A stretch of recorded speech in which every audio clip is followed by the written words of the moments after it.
ಅಂಕೋಲದ ಶಿರೂರಿನಲ್ಲಿ ಗುಡ್ಡ ಕುಸಿತ ಪ್ರಕರಣ ಆಗಿತ್ತಲ್ಲ.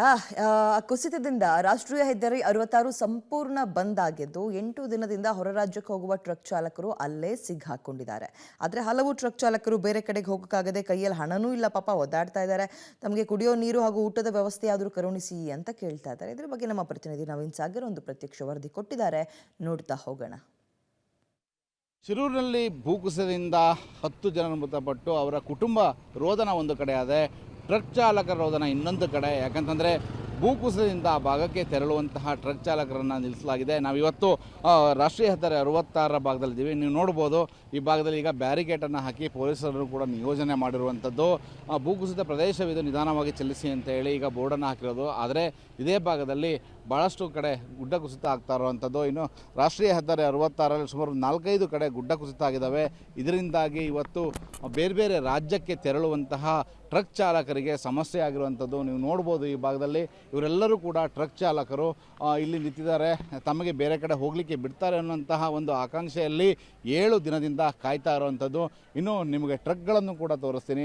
ಈ ಭಾಗದಲ್ಲಿ ಟ್ರಕ್ಗಳು ಸಾಲಾಗಿ ನಿಂತಿರುವಂಥದ್ದು, ಟ್ರಾಫಿಕ್ ಜಾಮ್ ಕೂಡ ಆಗಿದ್ದಾವೆ. ಯಾಕಂತಂದರೆ ಒಂದೆಡೆ ಮಂಗಳೂರಿನಿಂದ ಗೋವಾ, ಇತರೆ ಮುಂಬೈ ಈ ಭಾಗಗಳಿಗೆ ತೆರಳುವುದಾದರೆ ಮುಂಬೈ ಗೋವಾ ಕಡೆಯಿಂದ ಮಂಗಳೂರು ಮತ್ತು ಕೇರಳ, ತಮಿಳುನಾಡು, ಬೆಂಗಳೂರು ಈ ರೀತಿಯ ಭಾಗಗಳಿಗೂ ಕೂಡ ತೆರಳುವಂಥ ಟ್ರಕ್ಗಳಿದ್ದಾವೆ. ಅಗತ್ಯ ವಸ್ತುಗಳಿಂದ ಹಿಡಿದು ಬೇರೆ ಬೇರೆಯ ವಸ್ತುಗಳನ್ನು ಕೂಡ ಈ ಭಾಗದಿಂದ ಟ್ರಕ್ನಲ್ಲಿ ತೆಗೆದುಕೊಳ್ಳುವಂಥದ್ದು. ಇನ್ನು ಟ್ಯಾಂಕರ್ಗಳಿರುತ್ತೆ, ಗ್ಯಾಸ್ಗಳಿರ್ಬೋದು, ಪೆಟ್ರೋಲಿಯಂ ಉತ್ಪನ್ನಗಳಿರ್ಬೋದು, ಇವೆಲ್ಲವನ್ನೂ ಕೂಡ ಈ ಭಾಗದಲ್ಲಿ ತೆಗೆದುಕೊಂಡು ಹೋಗಬೇಕು. ಅಷ್ಟು ಸಮಸ್ಯೆಗಳಾಗ್ತಾ ಇರುವಂಥದ್ದು.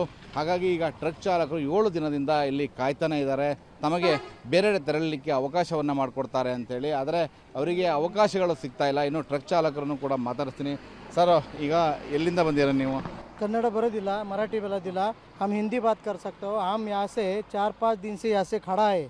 अगर यहाँ से 4-5 दिन से खड़ा होने के बावजूद भी कौन सा कर्नाटक सरकार यहाँ पर आया नहीं. ड्राइवर ने कोई खाया है, पिया है, भूखा है, कोई बीमार है, कोई भी कुछ भी एक बात करने के लिए कौन सा इसका एमएलए कोई आया नहीं, कुछ भी नहीं है. लेकिन एक बात है कि ड्राइवर लोग इधर रात दिन ड्राइवर की वजह से पूरा भारत चल रहा है. अगर तुम ड्राइवर लोगों को नहीं पूछेगा तो क्या फ़ायदा उसका.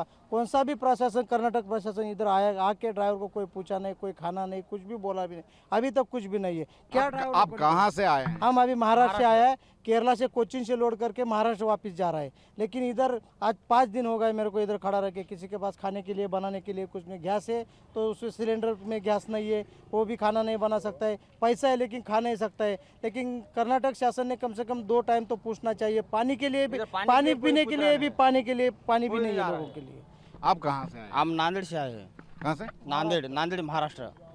इधर कोई पूछ रहा नहीं, खाने के लिए कुछ नहीं, कुछ बंदोबस्त कुछ भी नहीं है. इधर होटल नहीं, कुछ नहीं है. रोड इधर से खुला है लेकिन जाने नहीं दे रहे. इधर से पूरा खराब रोड है. यहाँ से गाड़ी का पाटा टूट रहा है, गाड़ी पलटी हो रहा है, एक बस पलटी हो गया उधर से, पुलिस वाले उधर से छोड़ रहे हैं. इधर बहुत परेशानी हो रहा है. 8 दिन. आप कहाँ से? ನೀವು ಎಲ್ಲಿಯವರು? ನಾವು ಹುಬ್ಳಿಯವ್ರು ಸರ್. ಎಲ್ಲಿ ಹೊರಟಿದ್ರಿ? ನಾವು ಬಾಗಲಕೋಟೆ ಹೊಂಟಿದ್ವಿ ಸರ್. ಒಂದು 5 ದಿನ ಸರ್ ನಾವು ಬಂದಿಲ್ಲ. ಏನಿಲ್ಲ, ಊಟ ಇಲ್ಲರಿ, ನೀರಿಲ್ಲ, ಹಂಗೆ ಖಾಲಿ ಸುಮ್ಮ ಯಾರು ಕೇಳೋರಿಲ್ಲ ನಮ್ಮನ್ನ. ಇಲ್ಲಿ ಮೇಡಮ್ ಅವರು ಏನಂತ ಇಷ್ಟ ಆಶ್ವಾಸನೆ ಕೊಟ್ಕೊಂತ ಹೊಂಟಾರ್ರಿ. ಅವ್ರು ಯಾರು ಏನು ಇಲ್ಲಿ ಹಚ್ಕೊಳಕ್ಕೆ ತಯಾರಿಲ್ಲ ಸರ್. ನೀವು ನೋಡ್ಬೋದು, ಇವರೆಲ್ಲರೂ ಟ್ರಕ್ ಚಾಲಕರು, ನೂರಾರು ಜನರು ಇದ್ದಾರೆ. ಇವರೆಲ್ಲರೂ ಒದ್ದಾಡ್ತಾ ಇದ್ದಾರೆ. ಒಂದು ಹೊತ್ತಿನ ಊಟಕ್ಕೂ ಕೂಡ ಕಷ್ಟ ಆಗ್ತಾ ಇದ್ದಾವೆ. ನೀರು ಸಿಗ್ತಾ ಇಲ್ಲ. ಟ್ರಕ್ನಲ್ಲಿ ಇವರು ಬರ್ತಾರೆ, ಯಾಕೆಂದರೆ 1-2 ದಿನದ ಒಂದು ಪ್ರಯಾಣ ಇರ್ತದೆ. ಅಷ್ಟರಲ್ಲಿ ಅವರು ಏನು ಗುರಿ ಕೊಟ್ಟಿರ್ತಾರೆ ಆ ಭಾಗಕ್ಕೆ ಮುಟ್ತಾರೆ. ಆದರೆ ಅವರ ಕೈಯಲ್ಲಿ ಹಣ ಇರೋದಿಲ್ಲ. ಅಡುಗೆ ಮಾಡ್ಕೊಳ್ಳಿಕ್ಕೆ ಬೇಕಾದ ಪರಿಕರಗಳು ಕೂಡ ಖಾಲಿಯಾಗಿರ್ತವೆ. 6-7 ದಿನಗಳಾಗಿದ್ದಾವೆ. ಇಂಥದ್ರಲ್ಲಿ ಈಗ ಇವರೆಲ್ಲರೂ ಕೂಡ ಸಂಕಷ್ಟದಿದ್ದಾರೆ. ಕನಿಷ್ಠ ಪಕ್ಷ ತಮಗೆ ರೋಡಿನ ಈಗಾಗಲೇ ಒಂದು ಕ್ಲಿಯರ್ ಆಗಿರುವಂಥದ್ದು. ಆ ಭಾಗದಲ್ಲಿ ಒಂದು ಸರಿ ಬಿಟ್ಟುಬಿಡಿ, ನಾವು ನಮ್ಮ ಭಾಗಗಳಿಗೆ ಹೋಗ್ತೀವಿ ಅನ್ನುವಂತಹ ಒಂದು ಮಾತನ್ನು ಹೇಳ್ತಾ ಇರೋದು. ಜೊತೆಗೆ ಜಿಲ್ಲಾಡಳಿತವೂ ಕೂಡ ಒಂದಿಷ್ಟು ಕನಿಕರವನ್ನು ಇಟ್ಕೋಬೇಕಾಗ್ತದೆ. ಇಂಥ ಟ್ರಕ್ ಚಾಲಕರಿದ್ದಾಗ ಅವರಿಗೆ ಊಟದ ವ್ಯವಸ್ಥೆಗೆ ಮಾಡಬೇಕಾಗುತ್ತೆ. ಯಾಕಂತಂದರೆ 6-7 ದಿನದಿಂದ ಸುಮ್ಮನೆ ನಿಂತರೆ ಅಷ್ಟು ಸುಲಭದ ಮಾತಲ್ಲ. ನಾವು ಹೇಳ್ಬೋದು, ಇವರಿಗೆ ಗೊತ್ತಿರುತ್ತೆ. ಯಾಕೆಂದರೆ ಕಷ್ಟ ಏನು ಅನ್ನೋದು. ಜಿಲ್ಲಾಡಳಿತ ಕೊನೆಗೆ ಭಾಳಷ್ಟು ಜನ ದಾನಿಗಳಿರ್ತಾರೆ. ಅಂಥ ದಾನಿಗಳು ಈ ಭಾಗದಲ್ಲಿ ಬಂದು ಒಂದಿಷ್ಟು ಸಹಕಾರವನ್ನು ಮಾಡ್ತಾರೆ. ಆದರೆ ಅದಕ್ಕೆಲ್ಲದಕ್ಕೂ ಜಿಲ್ಲಾಡಳಿತ ಈ ಭಾಗದಲ್ಲಿ ವ್ಯವಸ್ಥೆಯನ್ನು ಮಾಡಬೇಕಾಗಿರೋದು ಅಷ್ಟೇ. ಕ್ಯಾಮರಾಮನ್ ಸುರೇಂದ್ರ ಜೊತೆ ನವೀನ್ ಸಾಗರ್, ಪಬ್ಲಿಕ್ ಟಿವಿ, ಕಾರವಾರ.